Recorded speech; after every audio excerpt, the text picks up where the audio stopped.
할렐루야. 설교 제목을 예수 안에서 기뻐하라 그렇게 좀 바꾸겠습니다. 뭐라고요? 예수 안에서 기뻐하라. 좀 더 그러면 제가 오늘 드리는 말씀이 정확하게 이해되리라 생각이 듭니다. 기도 한번 같이 하죠.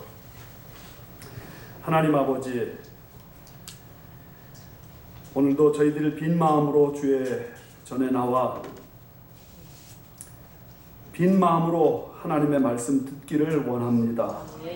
복잡한 우리의 생각들 다 내려놓게 하여 주시고, 수고하고 무거운 짐도 내려놓게 하여 주시고, 오늘 예수님께서 우리에게 주시는 새로운 은혜로 무장되게 하여 주시옵소서. 함께 하시는 은혜를 믿고 예수님의 이름으로 기도하옵나이다. 아멘. 사람에게는 기쁨은 대단히 본질적인 감정입니다. 본질적인 감정이라는 말은 있어도 되고 없어도 되는 것이 아니라 있어야 살고 없으면 살아도 사는 게 아니다. 그런 의미입니다. 그래서 헤르만 헤세는 이런 말을 한 적이 있습니다. 당신은 내게 꽃을 주었습니다. 하지만 꽃이 없어도, 아니 그 밖에 많은 것들이 없어도 나는 살 수 있습니다. 그러나 단 하나, 그것 없이는 살 수도 없고 살고 싶지도 않습니다. 그것은 기쁨입니다. 기쁨의 노래가 마음에 넘쳐나지 않는다면 나는 하루도 살 수가 없습니다. 공감이 되는 말이십니까? 기쁨이 우리 삶을 지탱하게 만들어주는 본질적 요소라는 것입니다. 그런 의미에서 기쁨이 없는 인생, 우리 주변에 너무 많은데, 그래도 예수 믿는 우리 하나님의 자녀들은 세상 사람들이 어떻든지 간에 기쁨 충만한 삶을 살아야 되는 것입니다. 기쁨이 중요하기 때문에 기쁨의 표현이라고 할 수 있는 웃음도 대단히 중요한 삶의 요소입니다. 사람은 웃을 때 고통을 잊어버린답니다. 그래서 학자들이 연구한 것을 보면 웃을 때 몸에서 도파민, 세로토닌, 그런 아주 몸에 유익한 호르몬들이 분비돼서 고통도 잊어버리게 만들고 심지어 병조차도 이기게 해준답니다. 그러므로 심각한 표정 짓지 마시고 많이 웃으시기 바랍니다. 임상학자들에 의하면 내가 자꾸 웃으면 심지어 말기암 환자라 하더라도 일정 기간 웃음의 양이 채워지면 그 병이 극복될 수 있답니다. 이렇게 웃음이 우리에게 중요합니다. 입맛은 되찾아지고 극심한 고통은 견뎌내고, 그리고 질병조차도 우리 몸에서 영향력이 약화돼서 떠나가는 이런 축복이 웃음을 통해 찾아온다는 것입니다. 영어 단어의 행복은 해피니스죠. 건강은 헬스입니다. 근데 이 해피니스 그리고 헬스의 그 원래 단어가 헬레라고 하는 단어인데, 이 헬레라는 단어는 웃는다는 뜻이랍니다. 그러니까 웃어야 행복이 찾아오고 웃어야 건강도 찾아오는 것입니다. 그런 면에서 많이 웃으시기를 바랍니다. 이번 금요일날 웃음 강좌라고 하는 제목으로 아주 우리에게 즐거운 시간을 주실 장로님이 오시는데, 금요일날 꼭 빠지지 말고 오셔서 아주 1시간 내내 그냥 웃음으로 포복절도하셔서 몸도 마음도 건강해지시기 바랍니다. 그런데 오늘 성경 말씀 보면 사도 바울은 우리에게 기뻐하라고 명령을 내리고 있습니다. 기뻐하라, 명령입니다. 4절 말씀 한번 보실래요? 주 안에서 항상 기뻐하라. 내가 다시 말하노니 기뻐하라. 근데 이 명령이 우리에게 부담처럼 느껴집니다. 왜냐하면 기뻐하라 그 말만 있는 것이 아니라 항상 기뻐하라 이렇게 말씀하고 있습니다. 언제나 기뻐하라, 하여튼 쉬지 말고 기뻐하라, 무슨 일 있을 때마다 기뻐하라. 성경의 명령은 이 기쁨에 대해서 이렇게 아주 확고부동합니다. 항상 기뻐하라. 그것으로만 끝나지를 않고 내가 다시 말하노니 기뻐하라 그렇게 명령하고 있습니다. 그러니까 항상 기뻐하라도 굉장한 강조용법입니다. 그런데 그것만으로 좀 부족하다고 생각했는지 내가 다시 말하노니 기뻐하라 이렇게 강조하고 있습니다. 여러분 성경의 명령 중에서 이렇게 강한 표현을 본 적이 있으십니까? 예를 들어서 살인하지 말라 내가 다시 말하노니 살인하지 말라 그렇게 돼 있질 않습니다. 도적질하지 말라 내가 다시 말하노니 도적질하지 말라 그렇게 말씀하지 않습니다. 그런데 유독 이 기쁨에 관해서 항상 기뻐하라 내가 다시 말하노니 기뻐하라 이렇게 강하게 표현되어 있단 말입니다. 언제나 반드시 모든 순간에 기뻐하라고 성경은 어떤 의미에서는 성경에 나오는 모든 명령 중에 가장 강력한 명령으로 기뻐할 것을 명령하고 있습니다. 아멘 하세요. 아멘. 설교할 때 들으시는 분들이 박자를 같이 맞춰주면 설교가 더 좋아지는데 여러분들이 뭔 말하나 하고 반응을 잘 안 하시면 제가 그 다음에 어떻게 풀어가야 될지 저도 힘들어집니다. 네, 기뻐하시기를 바랍니다. 네, 그런 거 말할 때는 또 표정도 좀 바꿔가지고 웃으면서 하셔야지 심각하게 아멘 그러면 제가 또 힘들어집니다. 성경에 나오는 이 기뻐하라는 명령은 쉬운 명령이 아니지만 그러나 성경은 이렇게 강도 높게 명령하고 있습니다. 그래서 어떤 학자는 이 기쁨을 그리스도인이 지켜야 될 삶의 강령이다. 그리스도를 쫓아가는 이들이 지녀야 할 삶의 핵심 요소다. 이렇게 이야기하고 있습니다. 무슨 뜻이냐? 기뻐하는 사람이다. 항상 기뻐하는 사람이다. 그러면 그는 그리스도를 쫓아가는 삶이 어떤 삶인지를 이해한다는 것입니다. 만약에 기뻐하는 삶이 없다 그러면 제 아무리 믿음 좋은 척 하더라도 아직 멀었다. 그런 말이 되는 것입니다. 내가 예수 믿는 사람이라면 적어도 이 명령만큼은 지키고 따르고 순종해야 될 줄 믿습니다. 꼭 순종하시기 바랍니다. 그런데 이 명령이 우리가 심각하게 받아야 될 또 하나의 이유가 있습니다. 그건 뭐냐면 이 명령을 내리는 사도 바울이 로마 감옥 안에 그 극심한 고통 중에서 이 명령을 내린다는 사실입니다. 감옥 밖에 있는 사람들도 어려움을 겪겠지요. 이런저런 문제들로 가정의 문제, 경제의 문제, 자녀의 문제, 생활의 문제로 어려움을 겪겠지요. 그러나 그 당시 로마 감옥은 지하 감옥이었습니다. 돌 틈에서 냄새나는 곳에서 그야말로 죽을지 살지 모르는 절망적인 환경 속에서 살아야 되는 상황이었습니다. 그런데 사도 바울은 그 로마 감옥 안에서 로마 감옥 밖에 있는 사람들에게 항상 기뻐하라. 내가 다시 말하노니 기뻐하라. 이렇게 명령을 내리고 있습니다. 그리고 이 명령은 사도 바울이 그저 말로만 기뻐하라는 것이 아닙니다. 자기 자신 속에 있는 기쁨을 충분히 보여주면서 그러면서 명령을 내리는 것에 이 명령의 심각성이 있습니다. 1장 4절 말씀 보면 감옥 안에 있는 사도 바울이 감옥 밖에 있는 빌립보 교인들을 생각하면서 기쁨으로 하나님 앞에 기도한다고 그랬습니다.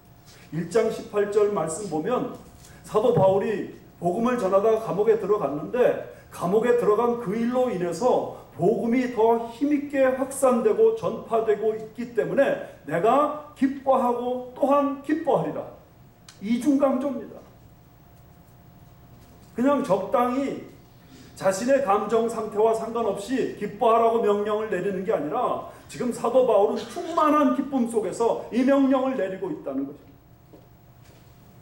도대체 어떤 삶이기에, 어떤 사람이기에 이렇게 감옥 속에서도 충만한 기쁨으로 감옥 밖에서 기쁨이 넘치지 못하는 사람들을 바라보면서 안타까워서 항상 기뻐하라, 내가 다시 말하노니 기뻐하라, 이렇게 말하느냐 이거예요.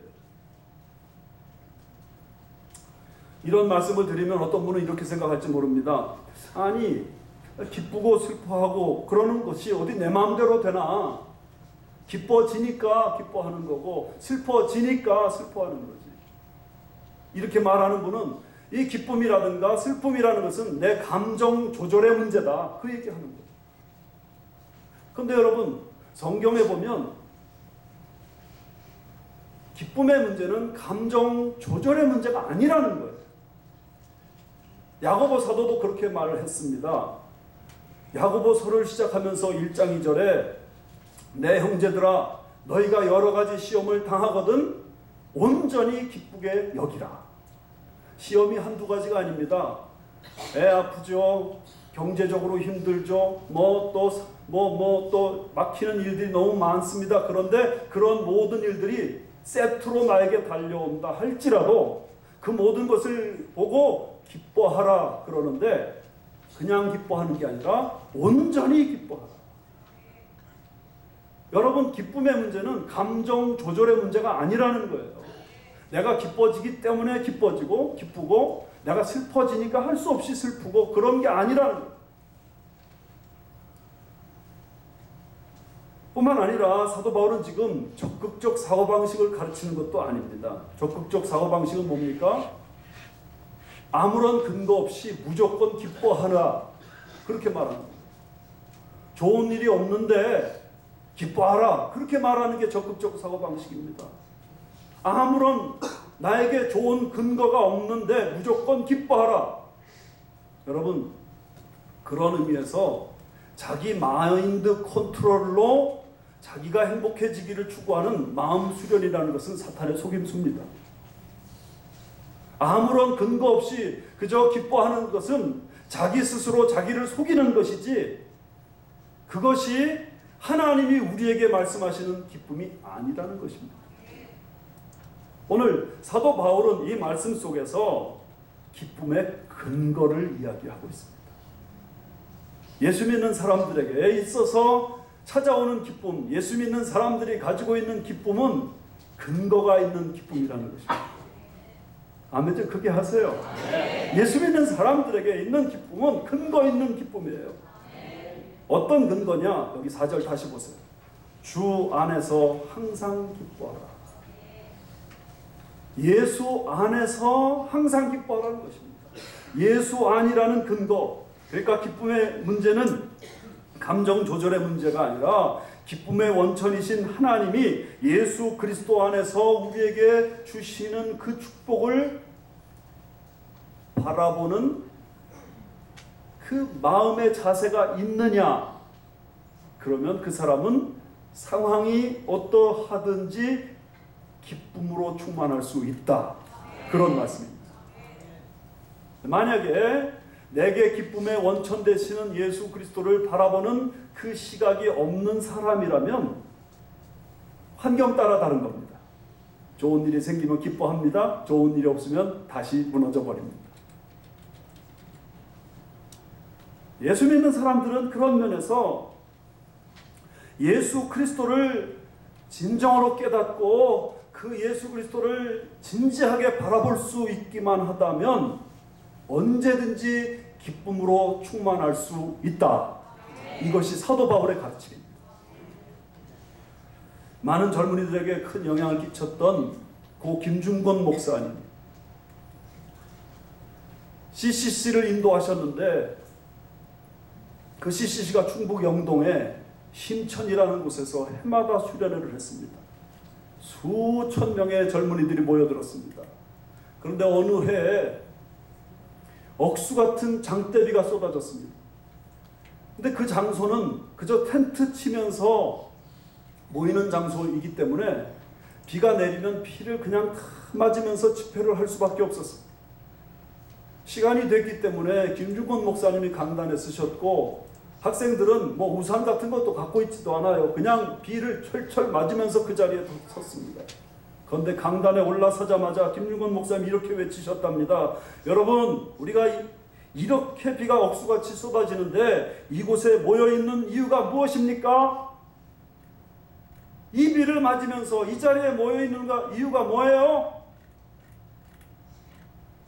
갑작스러운 질문에 학생들이 대답을 못하고 있는데 그 중에 센스 있는 학생이 김중권 목사님의 의도를 알아차리고 이렇게 대답했습니다. 예수 그리스도. 다른 학생들이 그 대답을 같이 들으면서 아하, 그때서야 깨달았습니다. 김중권 목사님은 설교를 하시는 게 아니라 그 자리에서 계속 학생들이 예수 그리스도라고 대답할 만한 그런 제목들로 계속 질문하셨습니다. 학생들은 예수 그리스도, 예수 그리스도, 예수 그리스도. 나중에는 손을 들면서 예수 그리스도, 예수 그리스도, 예수 그리스도 이랬다는 거예요. 2006년 잠실주 경기장에 8만 명 이상의 젊은이들이 가득 모여 있었습니다. 그때 김중권 목사님이 다시 그 강단에 서셔서 학생들이 예수 그리스도라는 대답을 하도록 질문을 하셨습니다. 그 광경을 생각해 보세요. 10만 명에 달하는 젊은이들이 오른손을 들면서 예수 그리스도, 예수 그리스도. 그런데 그 질문이 100번이었습니다. 그 엄청난 학생들이 손을 흔들면서 예수 그리스도, 예수 그리스도. 우리는 점잖으니까 손을 흔들지는 않으면서 그래도 한번 대답 좀 한번 해보실래요? 해보세요. 우리가 매주 교회에 모이는 이유가 무엇입니까? 예수 그리스도. 소리는 더 커져야 될 것 같은데.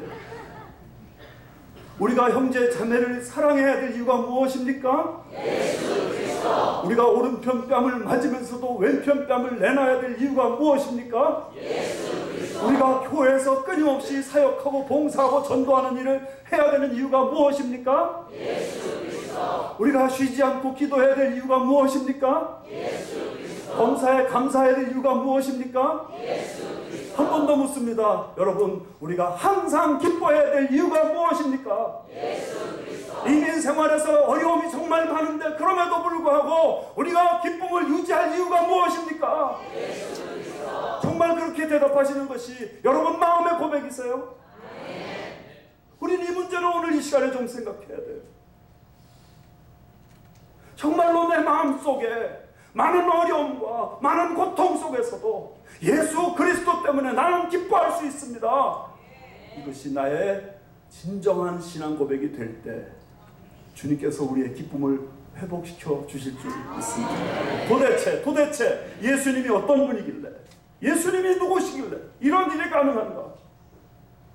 세 가지만 말씀드릴게요. 첫 번째, 예수님은 하나님의 은혜의 증거입니다. 예수님은 하나님의 은혜의 증거.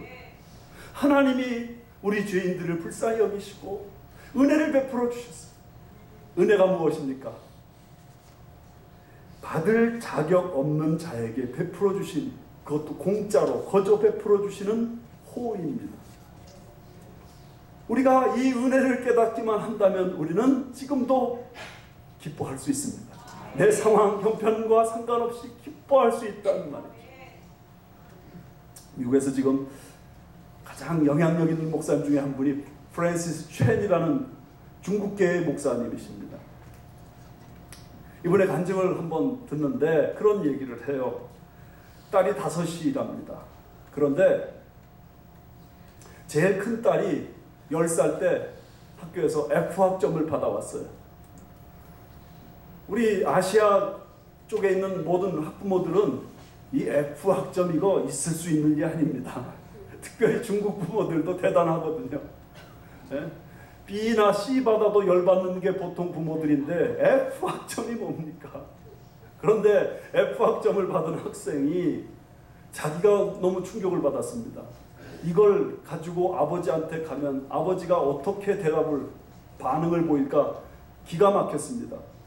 그 아이 친구들이 주변에서 F학점 받은 이 아이를 보고서 야, 너 이제 큰일 났다. 너네 아빠한테 이거 가지고 가면 너네 아빠 어떻게 하겠니? 그랬더니 얘가 대답합니다. 우리 아빠 아마 날 죽일 거야. 그렇지 않겠어요? 애가 벌벌벌 떨었습니다. 그러면서 집으로 왔습니다. 엄마한테 먼저 말합니다. F학점 받았어. 엄마는 당장 아빠가 걱정입니다. 야, 이거 아빠가 도대체 어떻게 반응할까? 드디어 아빠가 왔습니다. 아이가 성적표를 들고 아빠 옆에 갔습니다. 그리고서 조용히 내밀었습니다. 아빠도 아무 말 안 하고 아이도 아무 말을 안 하고 가만히 있었습니다. 그러다가 아이가 작은 목소리로 이렇게 말했대요. 아빠, 이제 어떻게 하실 거예요? 근데 그때 이 첸 목사님 마음속에 이 딸에게 은혜가 뭔지를 가르쳐주고 싶은 마음이 들었어요. 그래서 그 딸의 눈을 가만히 바라보면서 이렇게 말씀하셨대요. 이제 나는 너를 데리고 저녁 식사를 하러 가고 저녁 먹은 다음에는 영화 구경을 하러 갈 것이고 그 다음에는 아이스크림을 같이 사 먹을 거야. 그랬더니 애가 너무 놀래더래요. 애가 완전히 컨퓨즈 돼가지고 이게 지금 어떻게 반응을 해야 되는지 자기도 잘 모르더래요. 아빠가 설명을 합니다. 나는 너에게 은혜가 뭔지를 설명해주고 싶어. 그래서 네가 원하는 식당에 가서 네가 원하는 메뉴로 저녁을 먹고 네가 원하는 영화를 보고 네가 원하는 아이스크림을 마음대로 골라 먹게 할 거야. 아이가 너무 감격을 했습니다. 너무 감격해가지고 그 다음날 학교를 갔는데 아침이 되니까 이제 애들이 몰려들어가지고 야, 어제 너네 아빠가 어떻게 했냐? 다들 뭐 호기심이 생겨가지고 눈이 동그래져가지고 질문을 했습니다. 그런데 얘가 의기양양하게 우리 아빠가 은혜가 뭔지를 설명해 주시기 위해서 내가 원하는 저녁 식사를 하고 나가서 그리고 영화를 보여주시고 아이스크림을 같이 먹었어. 그랬더니 그 친구들이 그렇게 말하더래. 야, 우리 아빠도 너네 아빠 같았으면 정말 좋겠다. 첸 목사님 마음속에 자기 딸이 학교 가가지고 막 의기양양해가지고 얼굴이 밝아가지고 그렇게 큰 소리치는 그 모습이 상상이 되면서 너무 기분 좋았다는 거예요. 여러분, 이게 은혜예요. 예수 그리스도가 어떤 분이시냐? 우리에게 이 은혜가 무엇인지를 보여주시는 분이세요. 우리는 다 죄인이죠. 하나님과 원수된 자들이었습니다. 그런데 예수 그리스도를 통해서 하나님은 하나님의 우리를 향하시는 사랑을 보여주시고 은혜를 표현해 주셨습니다. 여기 5절 말씀에 너희 관용을 모든 사람에게 알게 하라 주께서 가까우시니라 했는데 관용이라는 게 뭡니까? 그 사람이 행한 것 이상으로 호의를 베풀어 주는 것을 말합니다. 결국 관용이란 은혜입니다. 어떤 사람이 다른 사람에게 은혜를 베풀 수 있을까요? 답은 이겁니다. 은혜를 받아본 경험이 있는 사람. 하나님으로부터 은혜를 부여받은 그 사람이 다른 사람에게 은혜를 베풀고 관용을 베푸는 줄 믿습니다. 그런 의미에서 여기 관용하라 주께서 가까우시라 이 말씀은 사실은 주 안에서 기뻐하라는 말씀을 다시 해석하는 것입니다. 사랑하는 여러분, 예수 그리스도를 통해서 하나님이 우리에게 보여주신 그 은혜의 증거를 붙잡으세요. 그 예수 그리스도를 묵상해 보세요. 그러면 내가 어떤 어려운 형편 처지에 빠져 있다 할지라도 다시 기쁨을 회복하고 즐거운 마음이 회복될 줄 믿습니다. 두 번째는요, 예수님은 우리가 하나님의 자녀 되게 하시는 분이시기 때문에 기뻐해야 됩니다. 우리는 하나님과 원래 원수였습니다. 그런데 예수 그리스도로 말미암아 그분의 희생으로 말미암아 우리가 하나님의 자녀가 되었습니다. 이전에 우리는 다 종들이었습니다. 그래서 종으로서 하나님을 섬겼습니다. 그런데 예수 그리스도로 말미암아 이제는 하나님의 자녀되는 축복을 누리게 되었습니다. 하나님의 자녀가 얼마나 좋은 건지를 보여주는 말씀이 누가복음 15장에 나오는 말씀입니다. 여러분 잘 아시죠? 탕자의 비유. 이 아들은 자기가 누리고 있는 특권 축복이 얼마나 큰 것인지 몰랐습니다. 그래서 아버지로부터 유산을 다 물려받아가지고 아버지가 안 보이는 곳, 아버지를 떠날 수 있는 곳, 가장 멀리 떠나가 버리고 말았어요. 그런데 거기서 거지가 됐습니다. 거지들이 먹는 음식조차 먹을 수 없는 기가 막힌 형편에 다다르자 아버지 집이 생각났습니다. 그렇다, 내가 아버지 집에 돌아가야 살겠구나, 이 생각을 하고 아버지 집에 돌아가려고 하는데, 이 아들도 양심이 있었습니다. 아버지 앞에 체면이 서지 않는다고 생각이 들었습니다. 그래서 내가 아버지 앞에 가서 내가 아버지 아들이니까 다시 나에게 올 재산 주십시오, 우리 집에서 먹고 살게 해 주십시오, 그렇게 할 수가 없었습니다. 내가 이렇게 하리라, 아버지 하나님과 하늘과 아버지께 죄를 얻었으니 나는 이제 아버지의 종이라고 불러주시고 내가 종으로서 아버지를 위해 열심히 살겠습니다. 그러니 나 먹고 살게만 해주십시오, 이러리라고 생각을 했습니다. 그리고 아버지께 돌아갔습니다. 아버지께 돌아가서 어떻게 말을 할까 아마 많이 연습했을 거예요.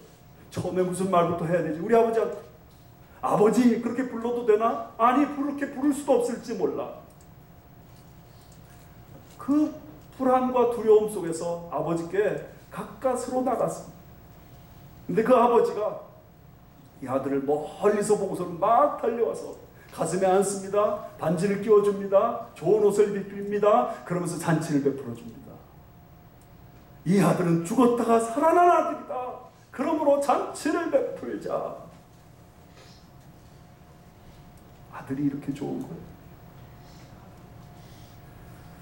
아들은 분명히 그랬을 겁니다. 아버지, 저 이제 종으로 살게요. 종으로라도 받아주세요. 그 말 하고 싶었을 겁니다. 그런데 그 말 할 틈도 없이 아버지는 껴안고 잔치를 베풀자. 내 아들이 살아서 돌아왔다. 이런 겁니다. 아들이 이렇게 좋은. 여러분, 우리가 하나님의 아들이 되는 데는 우리는 아무런 대가를 지불한 게 없습니다. 그러나 하나님 입장에서는 엄청난 대가를 지불하셨습니다. 저는 결혼하고 아버지가 된 다음에 이 하나님의 사랑을 더 깊이 많이 깨닫게 됐습니다. 그전에도 하나님이 저를 사랑하시는 것 제가 알고 있었죠. 그런데 자식을 낳고 보니까 진짜로 하나님의 사랑이 저에게 아주 뼈저리게 경험되더라고요. 옛날 어른들이 자기 자식을 눈에 넣어도 아프지 않을 자식이라 그렇게 말씀하시는데 정말 그런가 했습니다. 그런데 아이들이 크는 과정을 지켜보면서 그 말이 제 말이 되더라고요. 저는 요즘 이해가 안 돼요. 여러분들이 왜 우리 그 이쁜 두 딸, 네? 그렇게 착한 두 딸에 대해서 관심을 안 보이실까? 나는 우리 딸들에 대해서 질문만 하면 대답할 온갖 준비를 다 하고 있는데 아무도 묻지 않으시는 거예요. 지난주에 어떤 분이 전화를 하셔서 저한테 이렇게 말씀을 하셨어요. 목사님의 그 따님들 요즘 어떻게 지내세요? 가끔 말씀 좀 해주세요. 이야, 어떻게 그렇게 제 마음을 잘 알아요? 그래서 제가 다 얘기하려고 그러다가 한마디도 안 했습니다.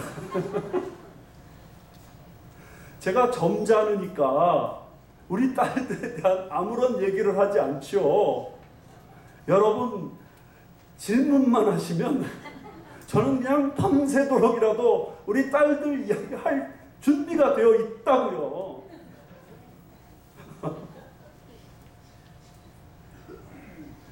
멀리 사는데 2000마일도 더 넘게 떨어져 있는데 저희는 여기서 우리 딸들이 어떻게 지내는지 실시간으로 계속 체크하고 있습니다. 어디 갔다 왔니? 지금 뭐하니? 밥 먹었니? 뭐 먹었니? 그게 안 될 때는 스카이페로 얼굴을 직접 보면서 그래, 좀 살찐 것 같다. 아유, 좀 살 빠졌는데 뭐 요즘 힘드냐? 학교 일은 어떠냐? 공부는 재미있냐? 여러분, 죄송한 얘기지만 제가 우리 교인들을 위해서 기도하죠. 하는데 기도하려고 하면 제가 여러분을 기억하느라고, 기도 시간에 기억하느라고 애를 많이 써요. 그런데 우리 딸들에 관해서는 제가 노력하지 않아도 저절로 기도가 나와요. 왜 그래요? 제 마음이 우리 딸들에게 가 있기 때문에, 제가 우리 딸들을 사랑하기 때문이에요. 안 믿으시는 눈치인데. 근데 만약에 한번 생각해 보십시오. 만약에 누가 우리 딸을 욕한다. 누가 우리 딸들에게 쟤들 정말 나쁘다. 죽여라! 죽여라! 그러면 제가 그때 어떤 반응을 보일 것 같아요? 저 못된 여자애들을 저 나무에 매달아서 죽여버려라! 세상에 있어서는 안 되는 나쁜 인간이다. 죽여라! 제 앞에서 그렇다면 제가 그때 어떤 반응을 보일 것 같아요? 차라리 제가 욕받고 말이죠. 차라리 제가 나무에 매달려 죽고 말지 우리 애들이 그렇게 당하는 꼴을 제가 어떻게 보겠어요? 그런데 놀랍게도 하나님 아버지께서는 하나밖에 없는 자기의 외아들 예수 그리스도께서 사람들한테 욕먹을 때 그냥 침묵하고 계셨어요. 하나님 아버지께서는 자기 아들 예수 그리스도가 십자가에 매달려 피를 흘리고 살을 찢고 죽으시는 그 상황에서 그 아들이 너무 고통스럽고 힘드니까 하나님 아버지를 향하여 나의 하나님 어찌하여 나를 버리셨나이까 외치는 그 순간에도 하나님 아버지는 묵묵부답이셨습니다. 그 아들이 아버지여 내 영혼을 아버지 손에 부탁하나이다 하며 죽으시는 그 마지막 순간까지도 너무 가슴이 아파서 뛰어내려와서 아니다, 네가 죽을 수는 없다, 내가 죽는 게 낫지 네가 죽을 수는 없다 하면서 그 아들을 건져주시지 않고 죽으시는 그 장면을 하늘 위에서 그냥 내려다보고 계셨어요. 이유가 뭡니까? 그렇게 아들 예수 그리스도가 죽으셔야 그 대가로 우리가 하나님의 아들과 딸이 될 수 있기 때문에. 예수 그리스도가 누구시냐? 하나님 사랑의 표현이에요. 하나님이 세상을 이처럼 사랑하사 독생자를 주셨으니 이는 누구든지 저를 믿는 자마다 멸망치 않고 영생을 얻게 하려 하십니다. 하나님의 사랑의 표현이에요.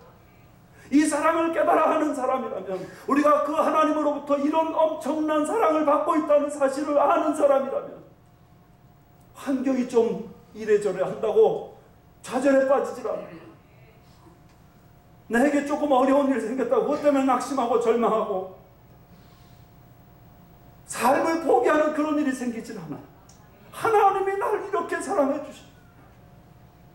여러분, 하나님이 우리를 이렇게 사랑해 주시는데 이 사랑을 내가 어떻게 하면 받아들여서 하나님의 자녀가 될 수 있습니까?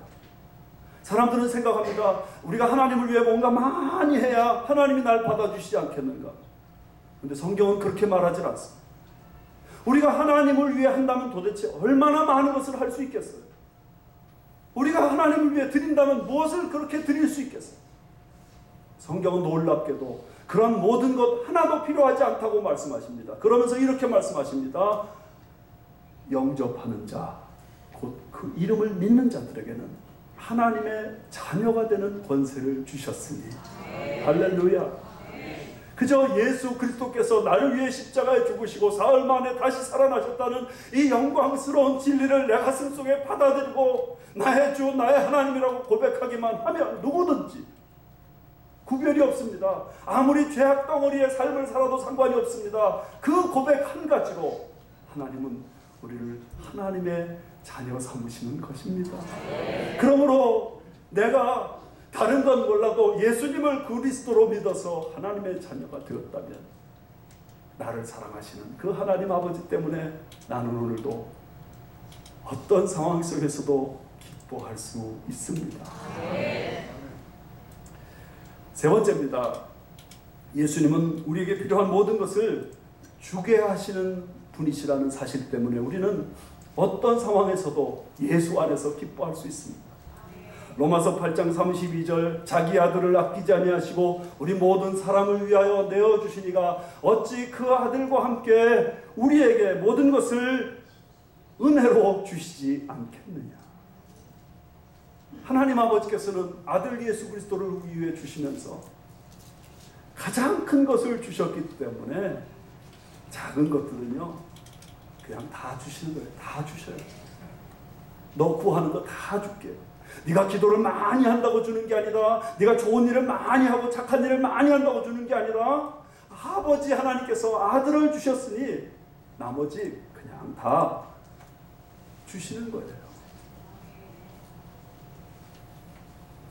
그래서 우리가 하나님의 이 사랑을 경험하기 위해 우리가 할 거는 아무것도 없는 겁니다. 받아들이기만 하면 되는 겁니다. 여기 6절 말씀 보세요. 아무것도 염려하지 말고 다만 모든 일에 기도와 간구로 너희 구할 것을 감사함으로 하나님께 아뢰라. 이렇게 말해요. 아무것도 염려하지 마라. 먹을 거, 입을 거, 마실 거 아무것도 염려하지 마라. 나의 불투명한 미래 아무것도 염려하지 마라. 쉽지 않은 이민 생활의 장래 아무것도 염려하지 마라. 내가 너를 지키고 돌봐줄 것이다. 그 대신에 감사하면서 기도해라. 감사는 믿음의 표현이에요.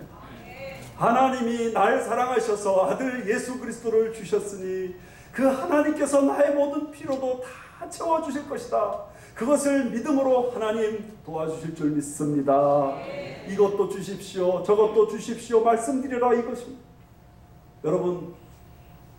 여러분이 일하시는 일터에 여러분의 아랫사람들이 있으십니까? 직원들이 있으십니까? 네. 그런 분들 너무 많겠죠. 그런데 그 아랫사람에게 어떤 지시를 내리고 나서 그 아랫사람이 믿어진다면 그것 가지고 그 일 했어? 잘 돌아가고 있는 거야? 그렇게 물으십니까? 안 믿어지면 자꾸 채근하겠죠. 안 믿어지면 자꾸 또 묻고 또 전화하고 그러겠죠. 그러나 아랫사람이 참 신실하게 자기 일을 잘 감당하고 뒤처리를 잘하는 사람이라면 딱 한 번 지시하고 끝입니다. 우리 하나님과 우리의 관계도 마찬가지예요. 하나님, 저 이것 없어요. 저 좀 도와주세요. 한 번만 말씀드리면 하나님께서 알았어. 내가 해결해 줄게. 그러시리라 믿습니다. 그런데 내가 그 하나님께 대한 믿음이 없으면 하나님께 또 나가서 하나님 그때 그거 말씀드렸던 거예요. 어떻게 되셨어요? 하나님 저희 기 너무 불안하고 너무 힘들어요. 어떻게 하면 좋아요? 왜 그래요? 왜 염려해요? 하나님께 대한 신뢰가 없기 때문입니다. 그러나 정말 하나님을 믿는다면 나에게 은혜를 주시는 분으로, 그래서 나를 위하여 아들까지 아끼지 않고 주시는 분으로, 그리고 그 아들과 함께 필요한 모든 것을 주시는 분으로 내가 믿는다면 나는 아무것도 염려하지 않고 오늘 예수 안에서 기뻐할 줄 믿습니다. 아이, 사람이 그래도 그렇지 어떻게 그렇게 기쁘기만 하겠어요? 이런 말에 속지 마세요. 이렇게 말하는 것은 은혜가 뭔지 모르는 사람들입니다. 이렇게 말하는 것은 하나님의 자녀됨이, 그 축복이, 그 은혜가 무엇인지 모르는 사람입니다. 이렇게 말하는 사람은 그 하나님께서 아들을 주시면서 나머지 것 다 주시는 이 영광스러운 진리를 모르기 때문입니다. 이제 예수 안에 기뻐하시기 바랍니다. 은혜를 주셨습니다. 아들 되게 하셨습니다. 딸 되게 하셨습니다. 나의 필요를 채워주시는 분이십니다. 예수 안에서 항상 기뻐하셔서 갈수록 번성하고 축복되고 미래가 열리는 저와 여러분 되시기를 주님의 이름으로 축원합니다. 같이 기도합시다. 사랑하는 하나님 아버지, 주께서 이 시간 저희를 불쌍히 여겨 주시옵소서. 주께서 저희에게 다시 한번 예수 안에서 기뻐하라는 이 명령의 말씀을 기억하게 도와주시고 기쁨을 회복하도록 인도하여 주시옵소서. 참으로 주님께서 우리의 삶을 고쳐주시사 변화시켜 주시사 하나님 때문에, 예수님 때문에, 성령님 때문에 기뻐하며 춤추며 노래 부르며 살도록 우리 모두를 도와주시기를 간절히 소원합니다. 예수님의 이름으로 기도하옵나이다. 아멘.